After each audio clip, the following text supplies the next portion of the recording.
ለሰዎች ደብቄ ላንተ የነገርኩ ምስጢሬን ጓዳዬን ገልጬ አጫወትኩ በአድራሻ ጌታ ጥያቄው ልክ ያለው እኔም በአድራሻዬ ስጠብቃለሁ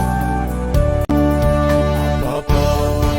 የውስጤን የልቤን ነግሬ እንዲሁ ቀረ ወይ ወሬ እንዳለ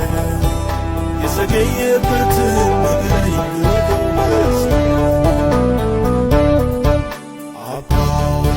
የውስጤን የልቤን ነግሬ እንዲሁ ቀረ ወይ ነገሬ እንዳለ የዘገየበትን